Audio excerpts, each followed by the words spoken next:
I am roughly 2,000 subscribers away from 800,000. Boy, I just did a time machine moment there. 200,000. That was a couple years ago, 3 years ago, 4 years ago. Anyway, if you haven't subscribed, please subscribe. Check to make sure you're subscribed. Some people think they're subscribed because they watch my videos all the time because they just see them. Please subscribe if you would. I would appreciate it. Listen, the last few days I've been talking about Donald Trump and not just the last few days. It's been years that I've been talking about fascism related to Donald Trump and the Republican Party. But just in the last few days, prominent figures are actually using the word fascism. And the reason it's back on my radar to really start ringing the alarm bell is when Donald Trump sat with Maria Bartiromo and she's trying to get him to talk about outside agitators in this election. And he says, no. It's not China. It's not these other groups that are the threat to the country. It's the enemy from within. It is Democrats and radical left lunatics, he likes to say. And I'm going to remind you of the moment. I'm going to play the clip. You can just skip ahead if you've already seen it. But people are starting to talk about it. Kamala Harris didn't say it explicitly, but she agreed with Charlemagne the God when he called it fascism. Jake Tapper just the other day named it, defined it, and then threw it to the audience. You can decide. I'm not doing that. It's fascism. I've talked about this, the 14 defining characteristics of fascism. This is a classroom aid from some high school in Washington. It's fascism. You can watch that video from yesterday. You can watch my video from the other day that I'm getting ready to play the clip. I'll repeat the clip. And one of the reasons that I want to continue to bang this drum is, one, I guess it's not sexy enough for people. It's not interesting. It's not clickbaity enough for people, so they don't click on the video. They don't watch it. This is the most important aspect of this election, bar none. Because if Donald Trump is reelected and able to implement his fascist nightmares on the country, everything you hold dear relative to policy, relative to freedom, relative to liberty, relative to individual rights will be suppressed. Your right to vote will be off in the ether. LGBTQ rights, women's right to choose, a panoply of other, and he's now talking about sending the military in to handle opponents, political opponents. He's naming specifics like Adam Schiff, and you'll see at the end of this video, the Pelosi's, but he's also posted on Truth Social about long-term prison sentences up for people who support Kamala Harris and Democrats, up to and including donors of the campaign. You'll remember a month or so ago when I donated some money live on tape here to Kamala Harris, because I'm not going to be bullied, and I don't think you will either. Let's remind you of what he said in this moment with Maria Bartiromo, where she's talking about outside agitators, and he discusses sending the military to handle inside threats. Are you expecting chaos on Election Day? No, I don't think so. Not from the side that votes for Trump. But I'm just wondering if these outside agitators will start up on Election Day. Let's say you win. I mean, let's remember, you've got 50,000 Chinese nationals in this country in the last couple of years. Yeah. You have people on the terrorist watch list, 350 in the last couple of years. You've got, like you said, 13,000 murderers and 15,000 rapists. Right. What are you expecting? Joe Biden said he doesn't think it's going to be a peaceful Election Day. Well, he doesn't have any idea what's happening in all fairness. He spends most of his day sleeping. I think the bigger problem is the enemy from within, not even the people that have come in and destroying our country. By the way, totally destroying our country. The towns, the villages, they're being inundated. But I don't think they're the problem in terms of Election Day. I think the bigger problem are the people from within. We have some very bad people. We have some sick people, radical left lunatics. And I think they're and it should be very easily handled by, if necessary, by National Guard, or if really necessary, by the military, because they can't let that happen. Well, look, it's not just me. Major General Randy Manner, a man who dedicated his life and service in the military to the country, he's calling it that too. He's actually using the word fascism. He defines fascism.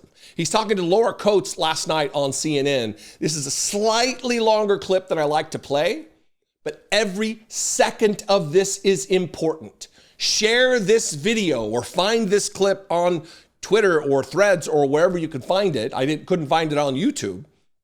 And share it. This is important information. There's got to be some portion of the population out there that considers them, friendly to Trump, another Trump administration, this will move the needle for. So we'll put the timer like we always do on clips. Scan ahead if you've already seen it. Scan ahead if you're not interested. I don't know why you wouldn't be. And then we'll talk about this moment on the other side. Major General Randy Manner. He endorsed Kamala Harris for president. General, thank you for being here. That phrase, I wonder what your immediate thought was when you hear the enemy from within. I mean, the vice president took that on quite forcefully tonight, talking about his threats possibly to use the military. What was your take and reaction? So, first of all, the vice president is correct. You're correct. While he's not in office, he cannot do anything to harm Americans directly. If he was to be the commander-in-chief again, everything changes. The Supreme Court has given him immunity. And the threshold for turning the National Guard into his personal police force is quite low.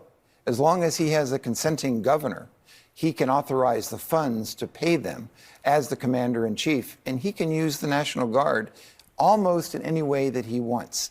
And most Americans don't know how very easy it would be for an unhinged president to use the military against our own citizens. Could he force an unwilling governor to do the same, or he would have to have one complicit? So it's easy if the governor is complicit. If it's an unwilling governor, he could consider using the active duty. There are so many things that could be done because these are areas where sane men don't go. It's basically the guardrails of our democracy. The rule of law prevents civilian leaders from going where they should not go. But President Trump is not like any sane leader. One of the common pushbacks I hear when anyone sort of opines about the prospect of him using the military is they say that you are undermining the military. You are not giving them enough credit. They would not perform or follow an unlawful order of any kind. What do you say to that? So it's very important to understand that the President of the United States, he or she selects all the officers for promotion in our military. Congress, the Senate approves those nominations, but it's the president who does it. So under Project 2025, it is proposed that he's going to require the equivalent of a loyalty oath, or they call it an interview, of all 3- and 4-star generals. Well, you can imagine, it's only because we had people like Secretary of Defense Mark Esper and then the chairman of the Joint Chiefs, General Milley, with their strong personalities that served as a guardrail on the way to block the president from doing some quite, frankly, illegal and inappropriate actions while he was president. Speaking of Joint Chiefs Mark Milley, he told Bob Woodward, he was the chairman of that, of course, Trump is now the most dangerous person to this country. I had suspicions when I talked to you about his mental decline and so forth, but now I realize he's a total fascist. This is a stunning statement from somebody of such high ranking. Yes. What does it say that someone like Milley would vocalize this and believe it? Well, I'm very proud of General Milley for saying what he did to Bob Woodward. It's important that we step back for a second. I'm so surprised how many people do not even know what the concept of fascism is. It's something, so let's just back up a second. So if you go to Webster online, you're going to find that fascism is defined as, it's usually nationalistic, it's far right. Okay, let's see. So that's certainly the Trump campaign. And Trump, it's going to be intolerant of dissenting opinions. Okay, we got to check on that. There's a contempt for the rule of law, or only the laws they want to follow. We got to check on that. And then also unquestioning obedience to the supreme leader. Okay, check. And then lastly, it's this concept of a supremacy of a race or a religion. Well, check, check. White and Christian are the backbone of his people. That is actually the definition of fascism. And I encourage your viewers to look it up themselves and draw their own conclusions. That is absolutely in alignment with all of this. It wasn't in as great a detail about the characteristics of fascism and what is outlined in a fascistic type of administration or regime, but he's right. This is a major general retired in the military. Someone who understands national defense, understands the oath that he took to the Constitution of the United States, the same Constitution that Donald Trump believes he has the right to terminate, as he's posted about. And the Republican Party, it's crickets. Again, not just Adam Schiff, not just political donors, it's others that he is planning to, because he's saying he's going to do it. Also, the Pelosi's. Listen to this CNN reporter outline these remarks from a Trump event.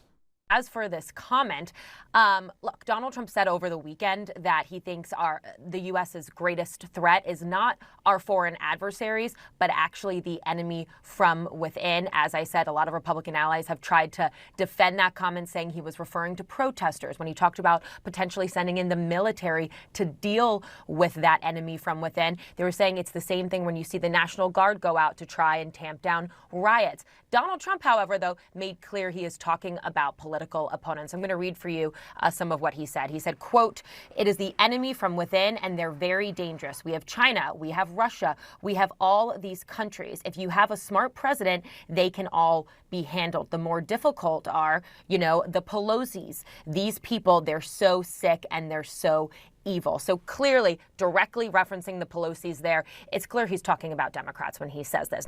So it's people who donated to Kamala Harris's campaign. It's Adam Schiff. It's Nancy Pelosi. These sick and evil people, says the convicted felon running for president to be the law and order president for the country. It's fascism that he will punish. I am your retribution, he says, wanting to be the president of all people, of all Americans.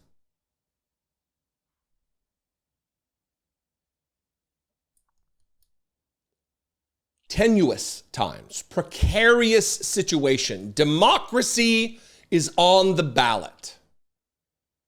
And I know you'll make the right choice.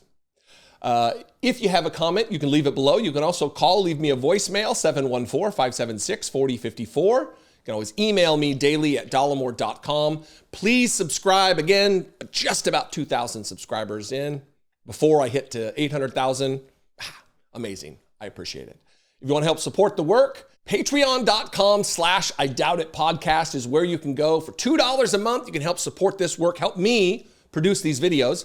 You can also do it right here on YouTube. Click the join button below, see what's involved to become a channel member. Follow me on the social media if you're in for a bad time, because social media is, that's what's sick and evil. It's not Nancy Pelosi or Adam Schiff. It's social media. Anyway, I'm there if you want to be sick and evil. At Dollemore, I'd love to see you. And I will see you next time. Be genuine. Take care of one another.